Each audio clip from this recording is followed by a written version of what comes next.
Hey folks, go away. The other day was a big day in Russia. It was a holiday. Victory Day. Victory Day over the Nazis. Victory Day over Germany. It's the day they celebrate Germany's surrender after the Second World War, the defeat of Nazi Germany. Putin, of course, was expected to give a speech, and he gave a speech. Now, the whole world was watching Putin's speech because we wanted to know what this fella had in mind for the next few weeks, months, or years. We wanted to see if we could glean some sort of information from what he said to his people. And what he said was very similar to the things that he's been saying all along. Ukraine made me do it. NATO made me do it. If NATO just played by my rules, I wouldn't have had to invade Ukraine. If Ukraine had just done things the way we wanted, this would never be happening. It's not our fault, it's their fault. We did this to protect ourselves from them. This kind of language is incredibly dangerous in life. Whenever we hear ourselves using this kind of language, we are trying to justify something that we've done that may not have justification. It's not the language of the strong, it's the language of the weak. It's not the language of the brave or the courageous or the bold. It's the language of the frightened, the scaredy cat. This isn't the language that healthy human beings need to use. It's the language that the desperate, the desperately afraid, those seeking control and dominion in order to conquer their fears, those seeking control and dominion over others in order to conquer the fears that they carry, the fears that plague them. You made me do it. If you just behaved, I wouldn't have had to do that. If you just listened to me, I wouldn't have had to do that. If you just did what I asked you to do, I wouldn't have had to do that. Now, I get a lot of comments from time to time. When I start talking about Jesus or when I start talking about a progressive Jesus, I get a lot of comments with people telling me that I've got a woke Jesus, a timid Jesus, a weak Jesus, that I share an image of Jesus that is not valid, that is not true, that I am sharing an image of Jesus that is not godly nor manly. But the truth is, the Jesus of the gospel is not a person who sought domination over others. The image of Jesus that we see in the gospel is not one who sought to conquer people or lands. It's not one who sought to control individuals. The Jesus we see in the gospel is one that is perfectly healthy and balanced, spiritually, mentally, emotionally, and physically. One who is so incredibly healthy, one who is so incredibly bold and courageous that regardless of what he had to say, he was willing to say it no matter what. No matter what the cost was, no matter how it impacted the religious elite or the masses that were following him. He simply was absolutely secure that the truth of his message was perfect.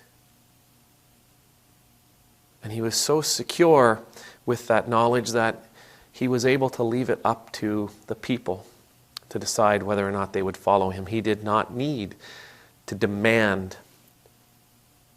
He did not need to demand their loyalty. He did not need to demand their subservience. He did not need to demand their capitulation.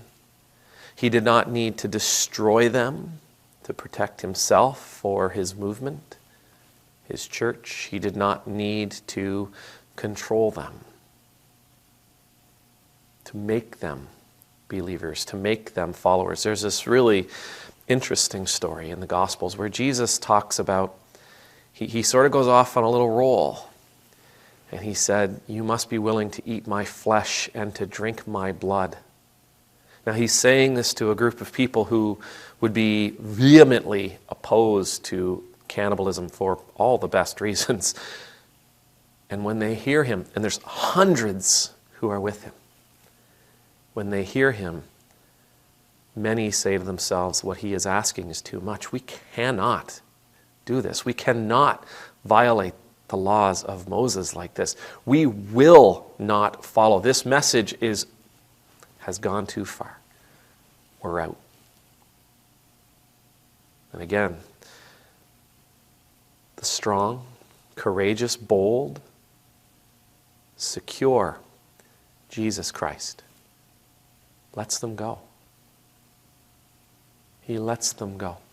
When he is encountered by those who seek to do him violence, he doesn't offer violence in return. He doesn't call upon an angel army to come down to protect him. He doesn't strike first.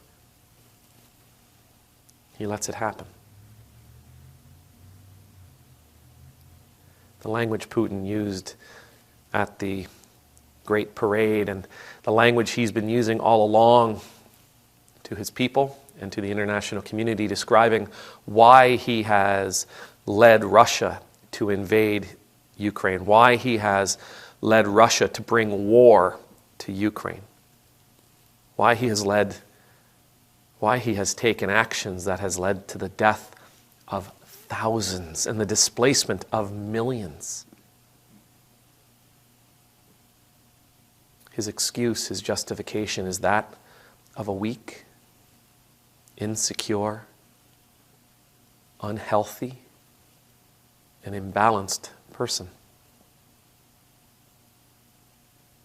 We should follow the Christ that is depicted in the Gospels, the Christ that is so strong and powerful, so secure in who he is and what he is offering, that he does not need to rely on physical characteristics, physical violence, physical power.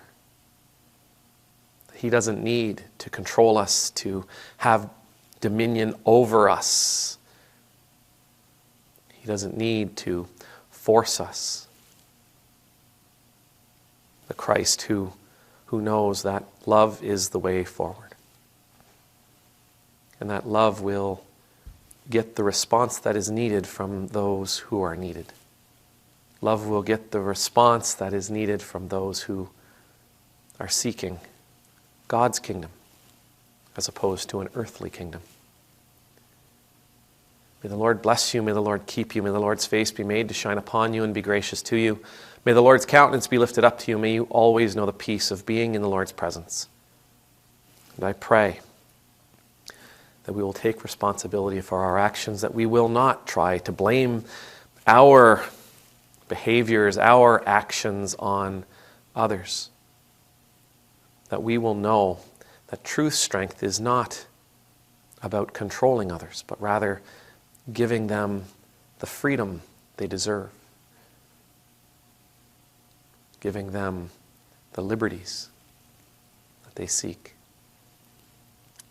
That true strength is about allowing ourselves, true strength is about loving people to such an extent that we are actually vulnerable.